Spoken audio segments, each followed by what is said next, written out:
എന്തെല്ലാം എല്ലാവർക്കും സുഖം തന്നെയാ. നമുക്കിന്നൊരു തട്ട് ഇഡ്ഡലി ഉണ്ടാക്കിയാലോ? നല്ല സോഫ്റ്റാ, സൂപ്പർ ടേസ്റ്റുവാ, എളുപ്പത്തിൽ ഉണ്ടാക്കാനും പറ്റുന്നു. സാധാരണ ഇഡ്ഡലീൻ്റെ കുറച്ചൊരു വ്യത്യാസം മാത്രം. നല്ല സോഫ്റ്റ് ആയിട്ടുണ്ട്. അപ്പം അന്നേരം ഇനി ഇതിനെന്തെല്ലാം വേണ്ടത് നമുക്ക് നോക്കാം. ഞാനിപ്പോൾ ഒരു കപ്പ് ഉഴുന്ന്, 3/4 കപ്പ് അവിൽ, ഒരു 1/3 കപ്പ്, അത് ഓപ്ഷണലാ, വേണമെങ്കിൽ എടുത്താൽ മതി. പിന്നെ ഈ സാബൂനരി, പിന്നെ ഒരു 3/4 ടീസ്പൂൺ ഉലുവ, 2.5 കപ്പ് പച്ചരി. വളരെ പെട്ടെന്ന് പൊതിർന്ന് കിട്ടുന്ന സാധനം ഇതെല്ലാം. അതുകൊണ്ട് ഇത് ഉഴുന്നും ഉലുവയും കൂടെ ഒന്നായിട്ടിട്ട് കഴുകിയിട്ട് പുറത്ത് വെക്കാം നമുക്ക്. പിന്നെ അതേപോലെ 2.5 കപ്പ് പച്ചരി ആയതുകൊണ്ട് 1 മണിക്കൂറോ 2 മണിക്കൂറോ അതിലപ്പുറം ഒന്നും പൊതിർക്കണമെന്നില്ല. അരീൻ്റെ കൂടെ നമുക്ക് ഈ സാബൂനരിയും കൂടി ഇട്ട് കൊടുക്കാം. അവിൽ അവസാനം കുതിർത്താൽ മതി.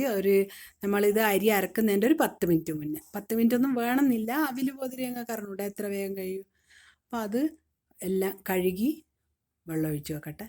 2 മണിക്കൂർ കഴിഞ്ഞിട്ട് നമുക്കിത് അരക്കുമ്പം കാണാം. വെള്ളം വെക്കട്ടെ.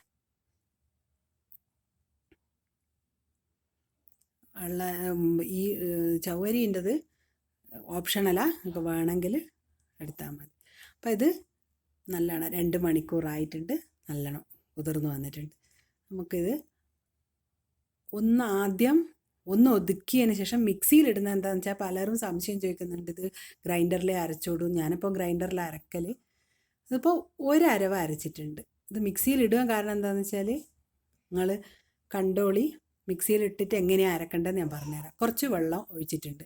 പിന്നെ ഐസ് ക്യൂബ് ചേർത്ത് കൊടുക്കണം. ഐസ് ക്യൂബ് ചേർത്താൽ മിക്സി ചൂടാവില്ല. ചൂടാകാത്ത വിധത്തിൽ നമുക്ക് അരച്ചെടുക്കുകയും ചെയ്യാം. കണ്ട, നല്ലോണം അരഞ്ഞിട്ടുമുണ്ട്. മിക്സി ഒട്ടും ചൂടായിട്ടേ ഇല്ല. കണ്ട, നല്ലോണം അരഞ്ഞിട്ട്. ഇനി ഇത് ഒരു പാത്രത്തിലേക്ക് മാറ്റാം. അതേ മിക്സി ജാറിൽ ഈ അരിയും സാബൂനരിയും കൂടെ അരച്ചെടുക്കാം. അതിൻ്റെ കൂടെ ഇത് 2 ബാച്ചായിട്ട് അരക്കുന്നതുകൊണ്ട് ഞാൻ ആദ്യത്തെ ബാച്ചിൽ അവിൽ ചേർത്തിട്ടില്ല. ഇതിപ്പോൾ ഒരു ലേശം അരഞ്ഞ് വന്നിട്ടുണ്ട്. ഇതും കൂടി മറ്റേ പാത്രത്തിൽ ഒഴിച്ചിട്ട് നമുക്ക് ബാക്കിയുള്ള അരിയും അതിൻ്റെ കൂടെ അവിലും കൂടി ചേർത്ത് അരച്ചെടുക്കാം. അരി നല്ലോണം അരയണമെന്നില്ല, ഉഴുന്ന് മാത്രം നല്ലോണം ശ്രദ്ധിച്ചാൽ മതി. അരി അരക്കുമ്പോൾ ഐസ് ക്യൂബ് ചേർത്ത് കൊടുക്കണ്ട. അവിലും ചേർത്ത് കൊടുക്കട്ടെ. ഇതെല്ലാം കൂടി ഒന്നിച്ച് കുറച്ച് വെള്ളം ചേർത്ത് അരച്ചാൽ മതി. ആവശ്യത്തിന് ഉപ്പും അതിൽ തന്നെ ചേർത്ത് കൊടുക്കുന്നുണ്ട്.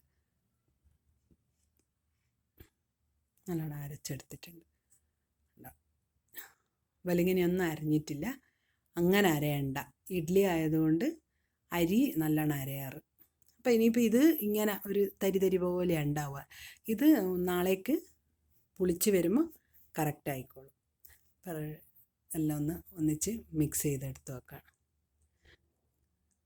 കൈകൊണ്ട് തന്നെ കലക്കി യോജിപ്പിക്കണം. അതിലാണ് ഇതിൻ്റെ ശരിക്കുള്ള ഫെർമെൻറ്റേഷൻ്റെ ഒരു കണക്ക്. ഇനി ഇതൊരു ഭാഗത്ത് നിൽക്കട്ടെ. നാളെ രാവിലെ എടുത്ത് ഇഡ്ഡലി ഒഴിക്കുമ്പോൾ കാണിക്കാം. വെള്ളം തിളക്കാനാകുന്നുണ്ട്. ഇനി ഈ തട്ട് ഇഡ്ഡലി എന്ന് പറയുന്നത് കൊണ്ട് തട്ടിലാണ് ഒഴിക്കുക. കണ്ടോ, മാവ് നല്ലോണം പൊങ്ങി വന്നിട്ടുണ്ട്. ഇനി ഇത് നമുക്ക് ഗ്രീസ് ചെയ്ത് വെച്ചിട്ട് തട്ട് വെളിച്ചെണ്ണ ഒഴിച്ച് ഗ്രീസ് ചെയ്ത് എടുക്കാം. എന്നിട്ടെല്ലാം ഓരോ തട്ടിലായിട്ട് ഈ 2 കരണ്ടി മാവ് ഒഴിച്ച് കൊടുക്കുക.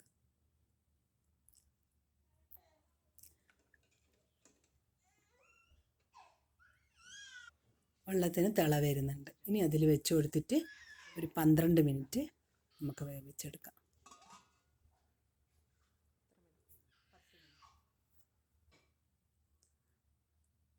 12 മിനിറ്റ് ആയിട്ടുണ്ട്. ഇനി നമുക്ക് കണ്ടോ, നല്ലോണം വെന്ത് വന്നിട്ടുണ്ട്. എടുത്തിട്ട് വക്കത്ത് സ്പൂണ് കൊണ്ട് മെല്ലെ ഒന്ന് തിക്കി കൊടുക്കണം. പെട്ടെന്ന് ഇങ്ങ് പോരും.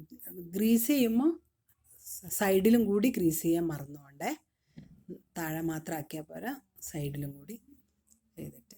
ഇതാ സാമ്പാറും ചട്നിയും കൂട്ടി വളരെ ടേസ്റ്റി സാധനം. പിന്നെ ഈ സാമ്പാറിൻ്റെ റെസിപ്പിയും ഞാൻ അപ്ലോഡ് ചെയ്തിട്ടുണ്ട്. അതിൻ്റെ ഇതും അതിൻ്റെ ലിങ്ക് ഞാൻ ഡിസ്ക്രിപ്ഷൻ ബോക്സ് കൊടുക്കുന്നുണ്ട്. കൂടാണ്ട് സാമ്പാർ പൊടീൻ്റെതും ഡിസ്ക്രിപ്ഷൻ ബോക്സ് കൊടുക്കുന്നുണ്ട്.